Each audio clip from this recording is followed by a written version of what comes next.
હવે આપણે જે છે એ વાત કરવાની છે વિદ્યુત ધ્રુવના પ્રકારો વિશે। ગઈકાલ સુધીમાં આપણે જે છે એવું શીખાતા કે ભાઈ કોષ પોટેન્શિયલ છે એ કઈ રીતે તમે નક્કી કરી શકો છો। તો કોષ પોટેન્શિયલ નક્કી કરવા માટે થઈને આપણે એવું કહેતા હતા કે તમે કોઈ પણ બે પ્રમાણિત એવા અર્ધકોષને એકબીજા સાથે જ્યારે જોડો છો તો એ અર્ધકોષનું જોડાણ થવાથી એની અંદર જે છે પોટેન્શિયલ ઉત્પન્ન થાય છે, જે તમે સૈદ્ધાંતિક રીતે પ્રમાણિત પોટેન્શિયલ જે છે એ પ્રમાણિત પોટેન્શિયલ માપી શકો છો।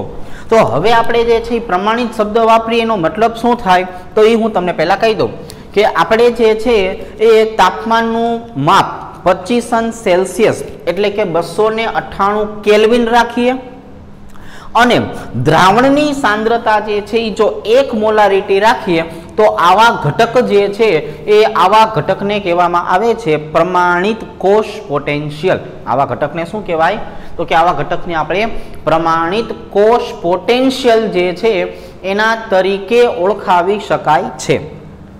તો હવે આપણે જે છે આ પ્રમાણિત કોષ પોટેન્શિયલ જે છે એની જો વાત કરીએ તો એના માટે થઈને આપણે વાત કરવાની છે હવે વિદ્યુત ધ્રુવો અને એના પ્રકારની। કેમ કે આપણે ગઈકાલે વાયુ વિદ્યુત ધ્રુવની ચર્ચા કરી હતી કે હાઇડ્રોજન હોય, ક્લોરીન હોય, બ્રોમિન હોય, કોઈ પણ ઘટક હોય, તો આવા દરેકે દરેક ઘટક જે છે એની જો આપણે વાત કરીએ તો એના માટે થઈને આપણે મૂલ્ય જે છે એ નક્કી કરવા માટે સાંદ્રતા એની સાથે વાયુ અને પ્લેટિનમ લખતા હતા। તો એ પ્લેટિનમ જે છે એ શું હતો તો કે પ્લેટિનમ જે છે એને સહાયક નિષ્ક્રિય વિદ્યુત ધ્રુવ તરીકે ઓળખવામાં આવે છે। તો હવે આવી રીતે જે છે એ જો આપણે વિદ્યુત ધ્રુવની વાત કરીએ તો વિદ્યુત ધ્રુવના આપણે પ્રકારો જોવા જઈએ તો એક જોશું સક્રિય વિદ્યુત ધ્રુવ।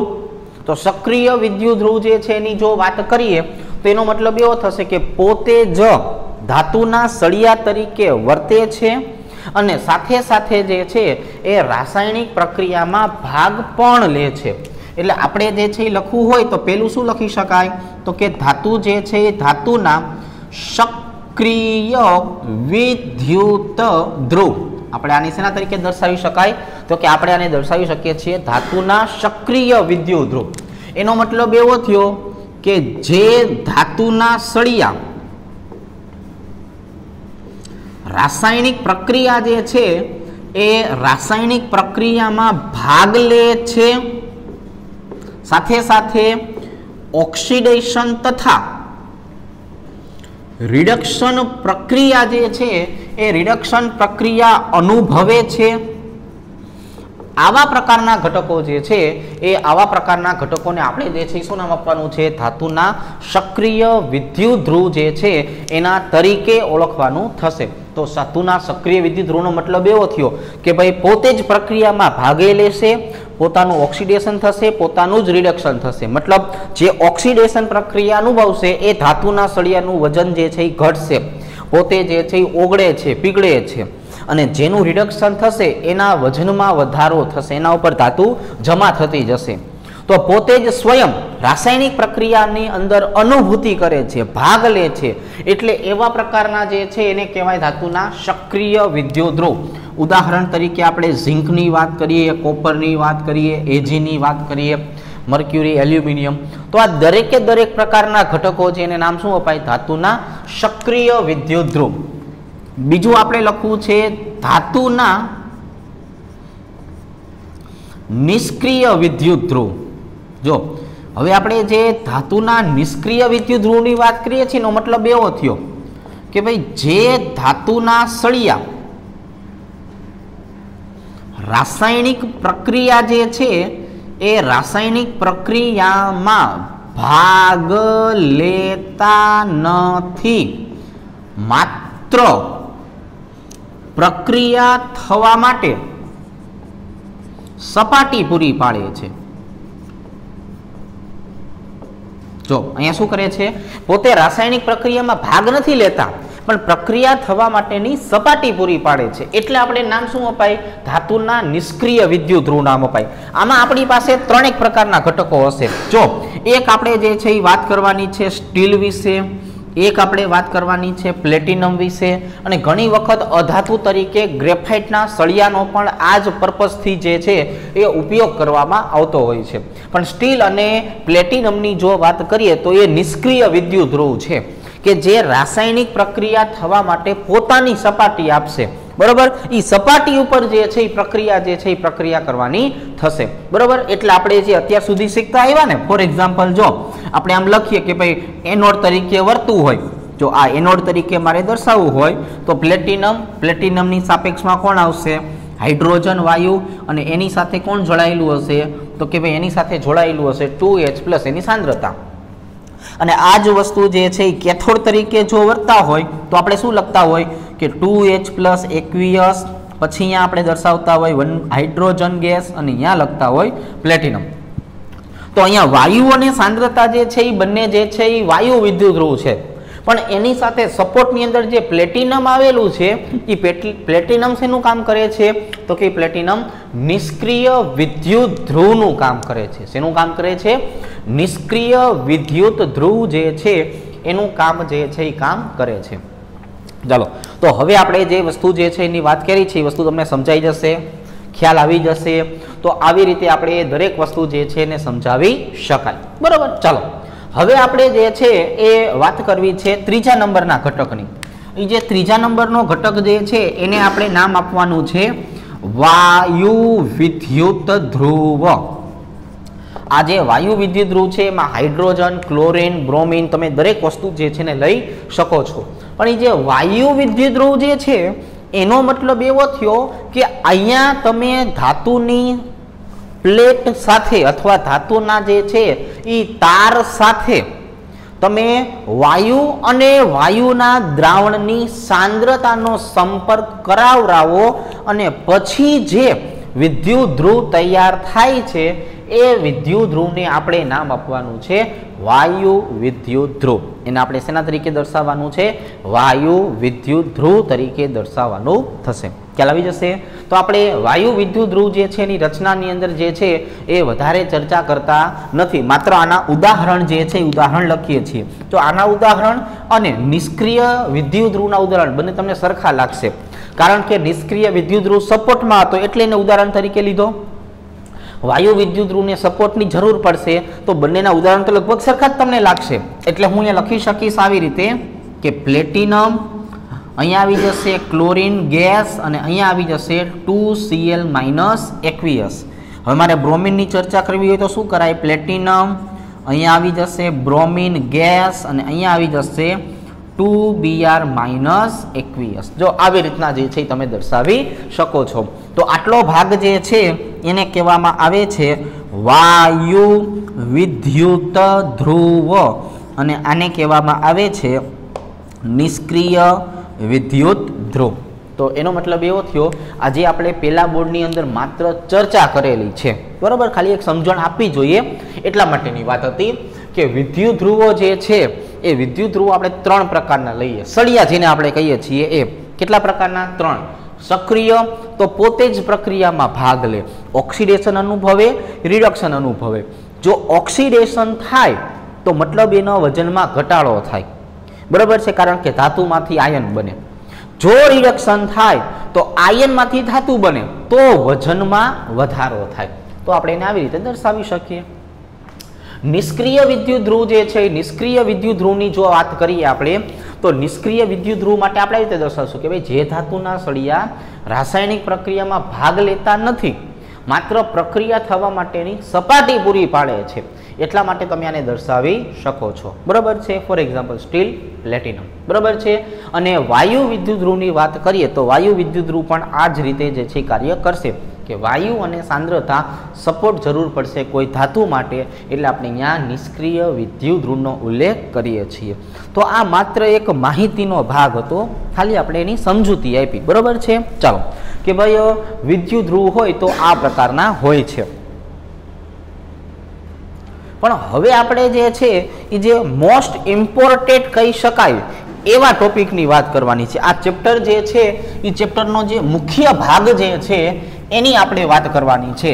એવું આપણે એક સમીકરણની તારવણી કરશું અને પછી એ સમીકરણ જે છે એ સમીકરણને આધારે આપણે દાખલા શીખવાના થશે. તો અત્યાર સુધી આપણે જે કંઈ પણ માહિતી શીખેલા છીએ કે નહીં, એ માહિતીને હવે આગળ ઉપર લઈ જવાનું છે અને આ ચેપ્ટરનું જે મુખ્ય ટોપિક છે, મેઇન ટોપિક જેને આપણે કહીએ, એની આજે આપણે ચર્ચા કરવાની થશે. તો આપણે બોર્ડ નંબર 2 ઉપર હવે વાત કરવાની છે નંશ સમીકરણ વિશે. શેના વિશેની વાત કરવાની છે?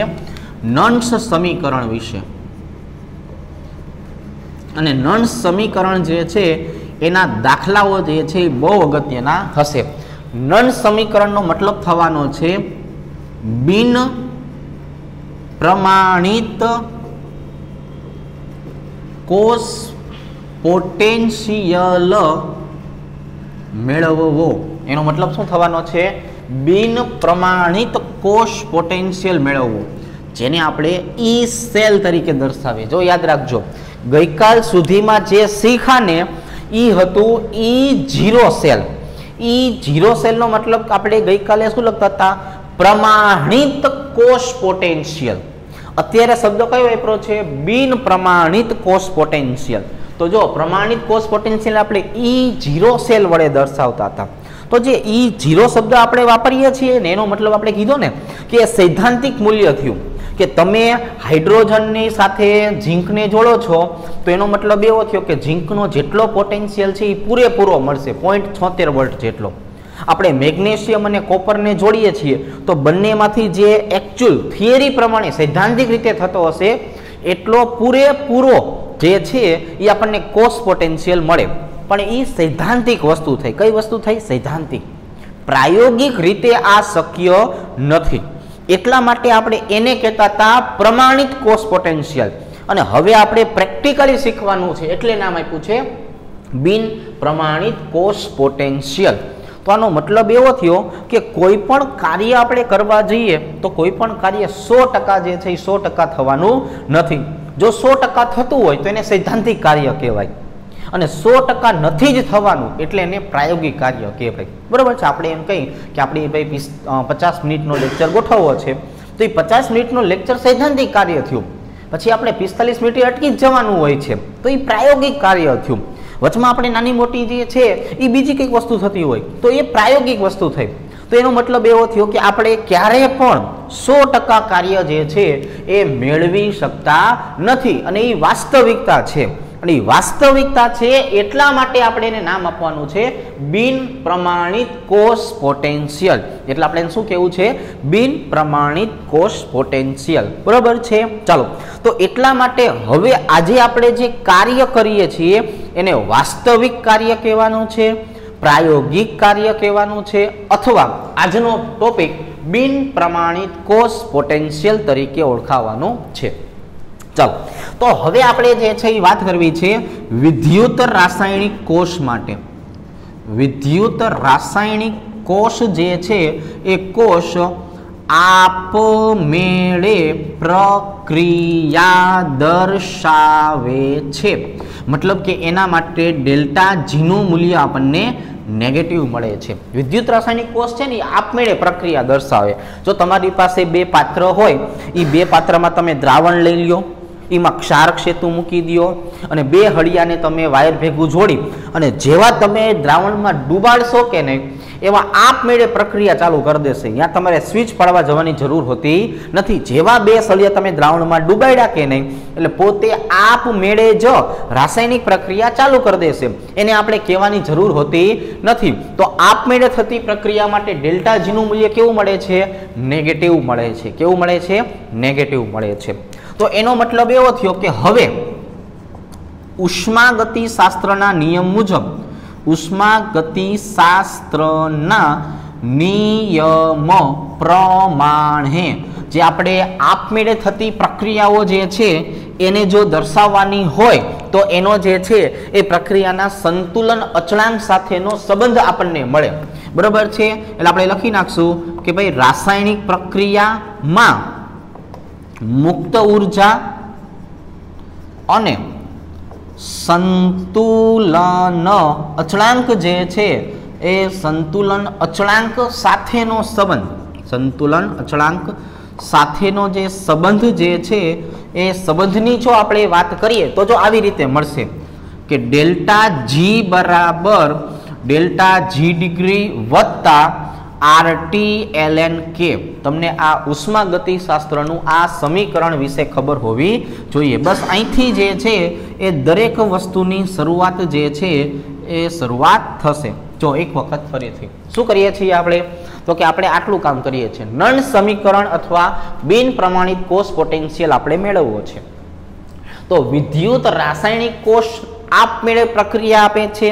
એનો મતલબ અહીંયા ડેલ્ટા જીનું મૂલ્ય નેગેટિવ જોવા મળે છે. તો હવે આપણે ઉષ્માગતિશાસ્ત્રના નિયમ પ્રમાણે જોવા જઈએ તો રાસાયણિક પ્રક્રિયામાં મુક્ત ઉર્જા અને સંતુલન અચળાંક સાથેનો જો સંબંધ જોવો હોય આપણે તો આપણને આવો મળશે ડેલ્ટા જી બરાબર delta G degree plus RT LN K, જ્યાં કે એટલે સંતુલન અચળાંક કહેવાય. હવે આપણે મુક્ત ઉર્જા અને કોષ પોટેન્શિયલનો સંબંધ શીખેલા છીએ. મુક્ત ઉર્જા અને કોષ પોટેન્શિયલ જે છે એ કોષ પોટેન્શિયલ સાથેનો સંબંધ જોવા જઈએ તો આપણે આવું શીખેલા છીએ. સાંભળજો, આ બધું શીખીને આવ્યા છીએ આપણે કે ડેલ્ટા જી બરાબર minus N F E cell. યાદ આવ્યું? હા આવ્યું. હાલો, ડેલ્ટા જી ડિગ્રી બરાબર શું કહેવાય? Minus N F E 0 cell. યાદ આવ્યું? તો કે હા આવ્યું. તો હવે આ બંને સંબંધ જે છે આમાં મૂકી દો. ચાલો, એટલે બંને કિંમત આમાં મૂકી એટલે શું કહેવાય? Minus N F E cell બરાબર minus N F E 0 cell અને વત્તા શું આવી જશે? આરટી એલએન કે. શું આવી જશે? આરટી એલએન કે, કે અથવા કેસી. બરોબર છે? તમે બંને વસ્તુ જે છે દર્શાવી શકો છો. તો આપણે આજનો ટોપિક જે કરવાનો છે આ સૂત્રથી શરૂ કરશું. આના વિશે આપણને ખબર છે, બેની કિંમત આપણે આમાં મૂકી દીધી છે. હવે આપણે જે છે એ સમીકરણ જે છે એ સમીકરણને માઇનસ નિશાની વડે ગુણશું. હવે જો માઇનસ નિશાની વડે ગુણું એટલે આ માઇનસ માઇનસ કેવું થઈ જાય? પ્લસ. એટલે અહીંયા આવી જાય એન એફ ઈ સેલ. આ માઇનસ માઇનસ કેવું થઈ જાય? પ્લસ. એટલે અહીંયા આવી જાય એન એફ ઈ 0 સેલ અને આ માઇનસ થઈ જશે માઇનસ આરટી એલએન કે, એટલે કે માઇનસ નિશાની વડે ગુણતા. આપણે બધી વાતની ચોખવટ કરવી પડે. આપણે માઇનસ નિશાની વડે ગુણ્યું ને એટલે આપણને આવું સમીકરણ મળ્યું. હવે પાછા આગળ વધીએ. હાલો, હવે આપણે આ સમીકરણ જે છે ને NF વડે ભાગી નાખીએ. સમીકરણને શું કરવું છે? NF વડે ભાગી નાખવું છે. એટલે હવે હું આમ લખીશ ને કે NF ઈ સેલના છેદમાં NF બરાબર NF ઈ 0 સેલના છેદમાં NF માઇનસ અહીંયા જે છે આપણી પાસે શું આવેલું છે? આરટી એલએન કે ના છેદમાં શું આવી જશે? NF. તો મેં અહીંયા જે છે શું કર્યું? સમીકરણ જે છે એ સમીકરણને NF વડે ભાગતા આપણે બધી વાતની ચોખવટ કરતા રહીએ. એટલે જો NF NF કેન્સલ, અહીંયાથી પણ NF NF કેન્સલ, વધુ ઘટું મને લખાવરાવો તો તમે તરત શું કહેશો કે ઈ સેલ બરાબર ઈ 0 સેલ માઇનસ અહીંયા શું આવી જશે? આરટી એલએન કે એના છેદમાં આવી જશે NF. આ સમીકરણ આપણને મળી ગયું. હવે આપણે જો નેચરલ લોગ અને સાદા લોગનો સંબંધ આની પહેલા પણ શીખેલા છીએ. ln ઈ બેઝ કે બરાબર શું લખી શકાય? 2.303 log 10 બેઝ કે લખી શકાય. તો ક્યાં લખી શકાય? એટલે હું ln કે ની બદલે હવે 2.303 log કે લખું છું. એટલે હવે મારી પાસે શું આવ્યું? ઈ સેલ બરાબર ઈ 0 સેલ માઇનસ 2.303 આરટી અને હવે થઈ ગયું log કે અને આના છેદમાં શું આવી જશે? NF આવી જશે. બરોબર? આ સૂત્રથી શરૂઆત કરી હતી. એમાં જે છે ડેલ્ટા જી નું કિંમત મૂકી કે માઇનસ NF ઈ સેલ કહેવાય અને આને માઇનસ NF ઈ 0 સેલ કહેવાય. આ પ્રમાણિત છે, સામે આ પ્રમાણિત છે. પ્રમાણિતનો મતલબ શું થયો? સાંદ્રતા જે છે 1 મોલારિટી રાખવાની, તાપમાન 25 સેલ્સિયસ હતો, 298 કેલ્વિન રાખવાનું છે. ચાલો, પછી આપણને જે સમીકરણ આવ્યું એને મેં માઇનસની નિશાની વડે ગુણી નાખ્યું. જેવું તમે માઇનસ નિશાની વડે ગુણો છો એટલે અહીંયા હવે આપણી પાસે આ પ્રકારેનું સમીકરણ બને. પછી આપણને એમ થયું કે NF આમાં નડે છે એટલે NF વડે ભાગી નાખ્યું તો અહીંયા NF વધ્યો અને નેચરલ લોગને સાદા લોગમાં ફેરવો એટલે આવા પ્રમાણેની પરિસ્થિતિ મળે. હવે આગળ ચોખવટ કરીએ કે પ્રમાણિત પરિસ્થિતિ માટે શું કહી શકાય? તો કે પેલું જ્યાં R જે છે એ R નું મૂલ્ય તમે લઈ શકો છો 8.314 જૂલને આધારે. T જે છે તાપમાનનું મૂલ્ય તમે લઈ શકો છો 298 કેલ્વિન તરીકે. F ની વાત કરીએ તો F બરાબર લઈ શકો છો 96500 કુલમ, જેને ફેરાડે અચળાંક કહેવાય. શું કહેવાય? ફેરાડે અચળાંક. એનું મૂલ્ય કેટલું હોય છે? 96500 કુલમ. અને N જે છે એ N બરાબર થઈ જશે ઇલેક્ટ્રોનનો ફેરફાર. અહીંયા શું થઈ જાય? ઇલેક્ટ્રોનનો ફેરફાર. આટલો ઇલેક્ટ્રોનનો ફેરફાર જે છે એ આપણને જોવા મળતો હોય છે. તો હવે આમાંથી આપણી પાસે જેટલી કિંમત છે એ બધી કિંમતને અહીંયા લખી નાખીએ. ચાલો, એટલે અહીંયા શું આવી જશે? તો કે અહીંયા આવી જશે E સેલ બરાબર E0 સેલ માઇનસ 2.303. R ની કિંમત કેટલી હતી? 8.314. T ની કિંમત કેટલી હતી? 298. N ની કિંમત એ બદલાતી રહેતી હોય અને આની કિંમત 96500 કુલમ. અને અહીંયા શું આવી જશે? લોગ K આવી જશે. શું આવી જશે? Log K. તો સાંભળજો, હવે જે આંકડાકીય માહિતી જે છે ને આટલી, એ આંકડાકીય માહિતી જે છે એનું આપણે સાદરૂપ આપીએ. તમારે 2.303 ગુણ્યા 8.314 ગુણ્યા 298 અને ભાગ્યા 96500 કરવાના. એટલે મને અહીંયા જવાબ મળશે E સેલ બરાબર E0 સેલ માઇનસ 0.0591 છેદમાં N અને અહીંયા આવી જશે લોગ K. હજુ આપણી પાસે જે સમીકરણ આવ્યું છે એ સમીકરણ અધૂરું છે. સમીકરણ કેવું છે? અધૂરું. હજુ આપણે આમાં બે સ્ટેપ જે છે એ ઉમેરવાના થશે. પણ અહીંયા સુધીની ચર્ચા આપણે એક વખત કરીએ, પછી આ સમીકરણથી વધારાની સાબિતી આગળ કરાવડાવું. જો તો આપણે જે છે એ ચર્ચા શું કરી હતી?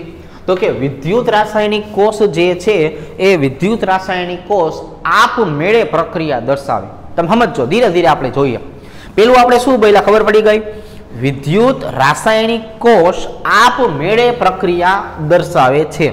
તો અહીંયા ડેલ્ટા G નું મૂલ્ય કેવું મળે? તો કે નેગેટિવ મળે. હવે આપણે ઉષ્માગતિશાસ્ત્રની વાત કરીએ તો ઉષ્માગતિશાસ્ત્રના નિયમ પ્રમાણે આપણે રાસાયણિક પ્રક્રિયામાં મુક્ત ઉર્જા અને સંતુલન અચળાંક સાથેનો સંબંધ જોવા જઈએ તો કયો મળે? ડેલ્ટા G બરાબર ડેલ્ટા G ડિગ્રી વત્તા RT ln K. શું મળશે? RT ln K મળશે. મુક્ત ઉર્જા અને કોષ પોટેન્શિયલ સાથેનો જો સંબંધ જોવા જઈએ આપણે તો અહીંયા આપણને ડેલ્ટા G બરાબર શું મળશે? માઇનસ NFE સેલ અને ડેલ્ટા G ડિગ્રી બરાબર શું મળશે? માઇનસ NFE0 સેલ મળશે.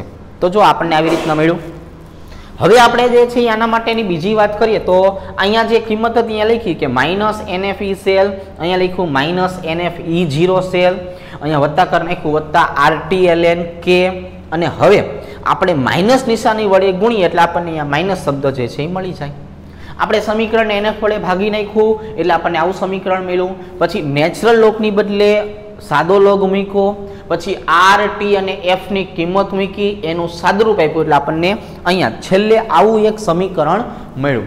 હવે એ સમીકરણને આધારે આપણે આગળ વધવાનું છે અને પછી આપણું છેલ્લે જે નર્ન્સ સમીકરણ કહીએ છીએ એ નર્ન્સ સમીકરણ જે છે એ મેળવવાનું થશે. પછી હું તમને સમજાવીશ કે આને આધારે દાખલા કઈ રીતે ગણી શકાય. બરોબર છે? ચાલો, તો હવે આપણે આ સૂત્ર જે છે એને રાખીને આગળ વધીએ. પેજ નંબર 3 ઉપર.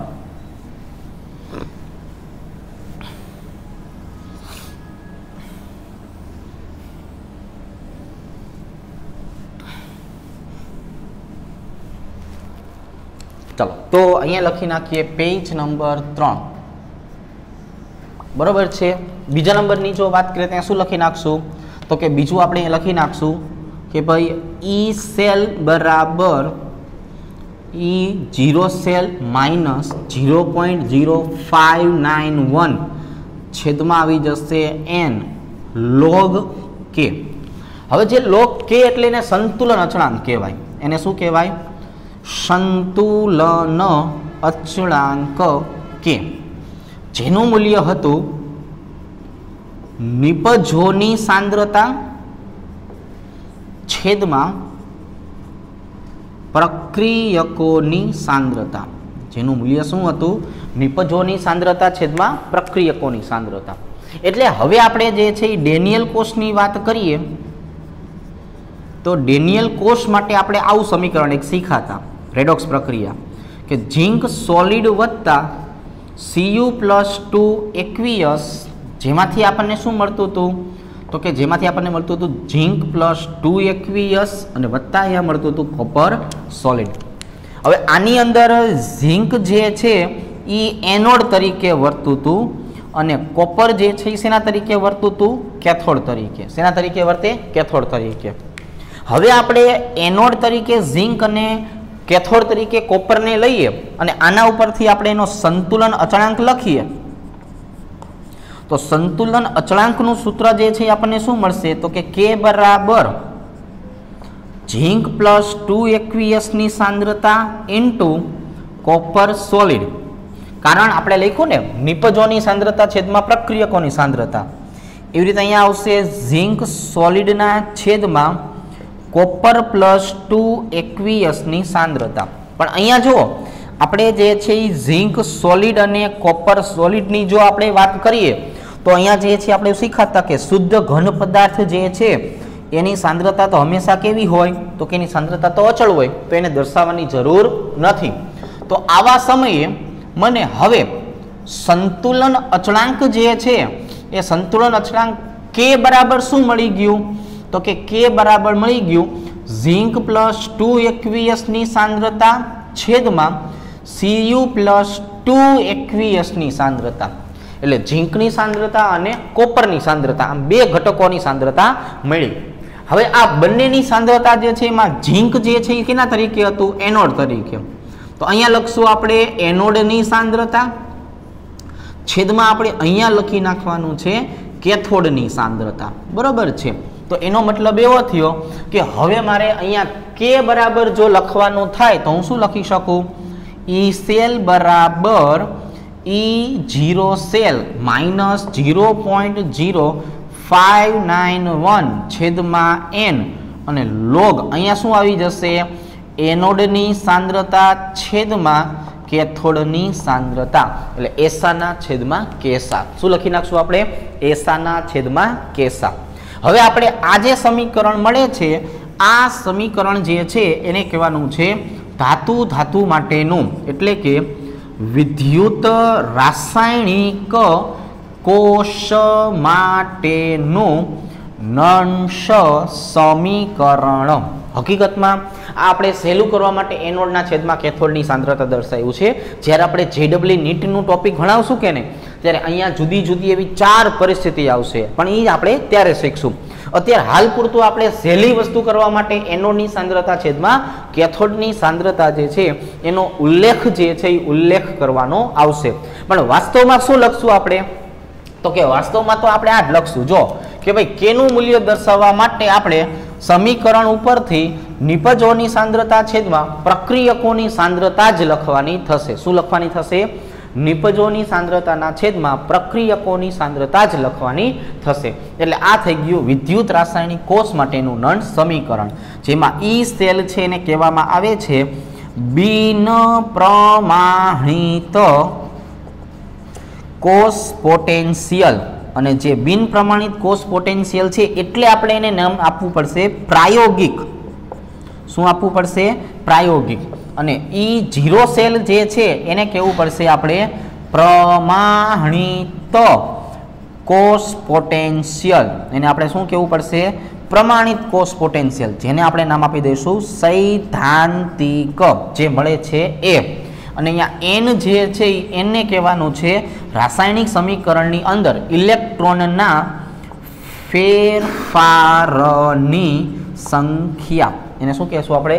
ઇલેક્ટ્રોનના ફેરફારની સંખ્યા. તો હવે આપણી પાસે બોર્ડ નંબર 3 ની અંદર જે પૂરું થઈને મળેલું છે એને નામ આપવાનું છે નર્ન્સ સમીકરણ.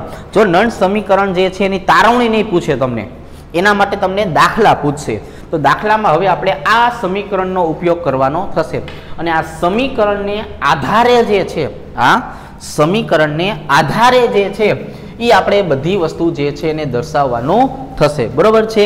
ચલો, તો આ નર્ન્સ સમીકરણની તારવણી જે છે એ તમને આખી સમજાવી છે, પણ એ સમજણ બહુ અગત્યની છે, કારણ કે દરેક સ્ટેપ ક્યાંથી આવ્યું એના વિશે તમને ખબર હોવી જોઈએ. અને તમારે જો ખાલી દાખલા ઉપર જ ફોકસ કરવાનું થાય તો તમારે આ સૂત્રને ધ્યાનમાં રાખવાનું છે.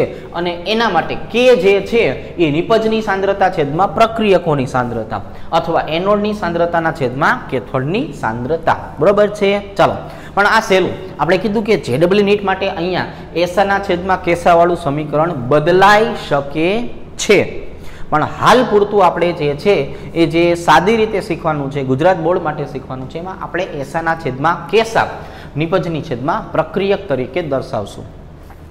હવે આપણે અત્યારે જે સમીકરણ શીખ્યા એ સમીકરણનો દાખલો આપણને 4 થી 5 માર્ક્સમાં પૂછી શકે. તો હું આખો દાખલો સંપૂર્ણ મેથડ સાથે તમને શીખવાડું છું. એક ઉદાહરણ જે છે તમને સમજાવું છું. બરોબર છે? આખી દાખલો આપણે શીખશું કે કઈ રીતે આપણને આ 5 માર્ક્સનો પ્રશ્ન અથવા 4 માર્ક્સનો દાખલો જે છે એ પૂછી શકાય. તો આપણે સંપૂર્ણ મેથડ સાથે થઈને દાખલો જે છે એ શીખવાનો થશે, એટલે સંપૂર્ણ ધ્યાન અહીંયા રાખજો, જેથી આપણને તમામ વસ્તુની સમજણ પડે. ચાલો, બોર્ડ નંબર 4. હવે આપણે એક રકમ આપેલી છે કે ભાઈ નીચે દર્શાવેલ કોષ નિરૂપણ માટે બિન પ્રમાણિત કોષ પોટેન્શિયલ એટલે કે ઈ સેલ મેળવો. જો રકમ આપણને શું કહે છે કે અહીંયા આપણને જે છે એ દર્શાવેલું છે કોષ નિરૂપણ આવી રીતે કે ભાઈ ઝીંક સોલિડ ઓબ્લિક ઝીંક +2 0.6 મોલારિટી એની સાંદ્રતા, ક્ષાર ક્ષેતુ અહીંયા આવી જશે કોપર +2 એક્વિયસની સાંદ્રતા અને એની સાંદ્રતાનું મૂલ્ય આપેલું છે 0.3 મોલારિટી, ઓબ્લિક કોપર સોલિડ અને અહીંયા આપેલું છે પ્લસ. તો આ જે કોષ નિરૂપણ છે એના માટે બિન પ્રમાણિત કોષ પોટેન્શિયલ એટલે કે ઈ સેલ જે છે ઈ સેલ આપણે મેળવવાનો થશે. તો ઈ સેલ મેળવવા માટે આપણે નર્ન્સ સમીકરણની જરૂર પડશે. શેની જરૂર પડશે? નર્ન્સ સમીકરણની જરૂર પડશે. તો આપણે લખી નાખીએ છીએ કે ભાઈ આ નર્ન્સ સમીકરણ મુજબ. તો જો નર્ન્સ સમીકરણનો મતલબ આવો થયો ને, અત્યારે આપણે સાબિત કર્યું કે ભાઈ ઈ સેલ બરાબર E0 સેલ માઇનસ 0.0591 છેદમાં n લોગ એસાના છેદમાં કેસા. બરોબર? એનોડની સાંદ્રતાના છેદમાં કેથોડની સાંદ્રતા. ઈ સેલ ગોતવો છે. E0 સેલ આપણી પાસે નથી કે નથી એનનું મૂલ્ય, તો પહેલા બંને મેળવવા પડશે. તો એ બંને મેળવવા માટે આપણે પહેલું કામ શું કરાય? રાસાયણિક પ્રક્રિયા લખી નખાય. શું લખી નખાય? રાસાયણિક પ્રક્રિયા. રાસાયણિક પ્રક્રિયા એટલે આવી રીતે જો કે ભાઈ એનોડની સાંદ્રતા લખવી હોય તો એનોડ માટે શું કહેવાય? ઝિંક સોલિડમાંથી બનશે ઝિંક +2 એક્વિયસ વત્તા 2 ઇલેક્ટ્રોન, ઓક્સિડેશન પ્રક્રિયા.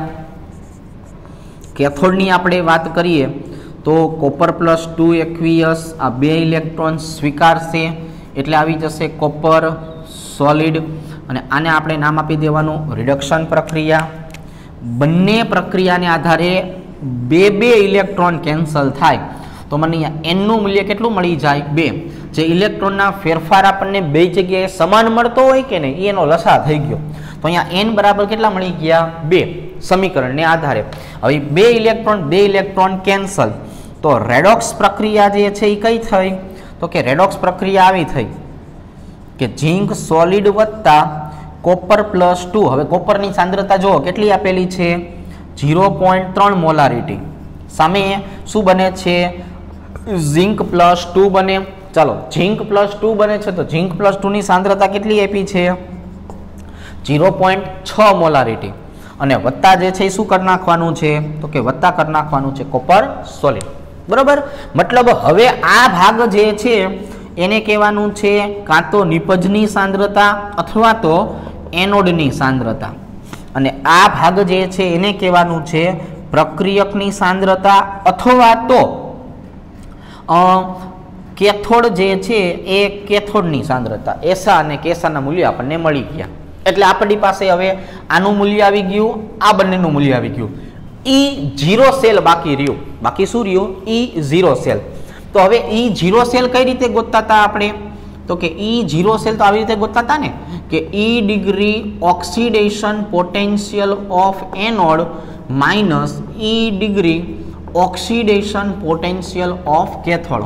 તો જો તમને રકમની અંદર જ ઝિંક અને કોપરની કિંમત આપી દીધી હશે, પણ આપણે યાદ રાખવાની છે, બરોબર છે. ચાલો, ઝિંકની કિંમત આપણે ગઈકાલે કેટલી શીખાતા? 0.76 માઇનસ કોપરની કિંમત કેટલી હતી? 0.34. તો હવે આપણે આની વાત કરીએ માઇનસ માઇનસ પ્લસ એટલે બેનો સરવાળો કેટલો થાય?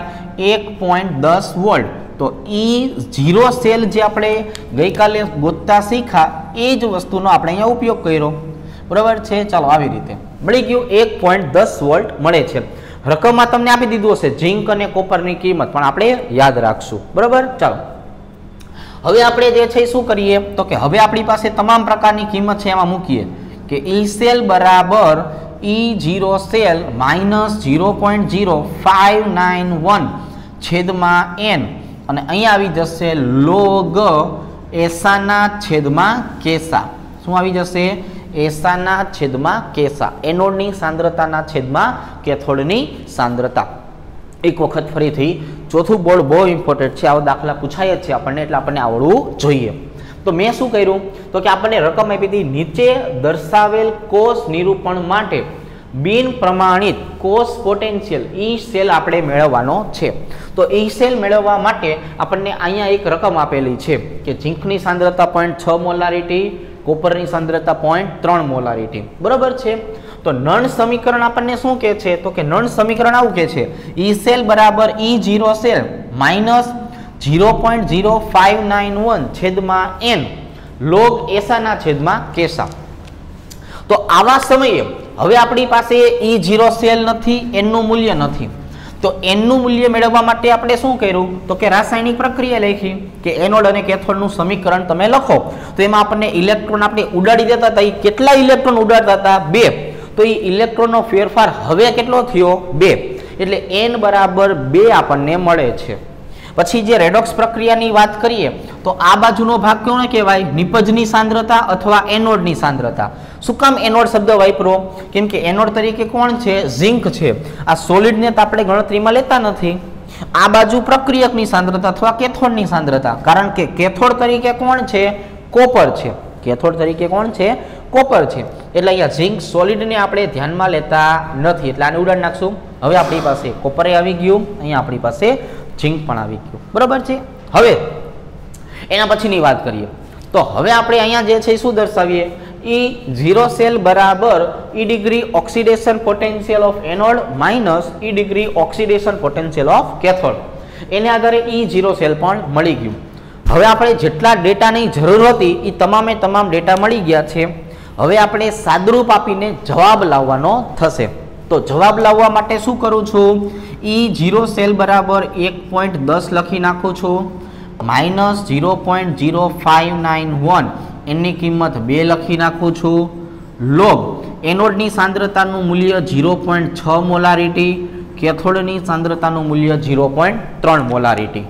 એટલે હવે આપણી પાસે અહીંયા શું આવ્યું તો કે 1.10 માઇનસ આનો જવાબ આવશે 0.0295, બરાબર છે. 6/3 એટલે લોગ 2 કહેવાય. ચાલો, હવે આપણે આનું સાદુરૂપ ફરીથી આપી દઈએ. એટલે 1.10 માઇનસ 0.0295 ગુણ્યા લોગ 2 ની કિંમત કેટલી હોય? 0.3010. એટલે હવે આપણે આનો ગુણાકાર જે છે એ ગુણાકાર મેળવી લઈએ. એટલે 0.0295 જે હતું એને ગુણાકારમાં શું કરી નાખવાનું? 0.3010. એટલે આપણી પાસે આવશે 0.00889.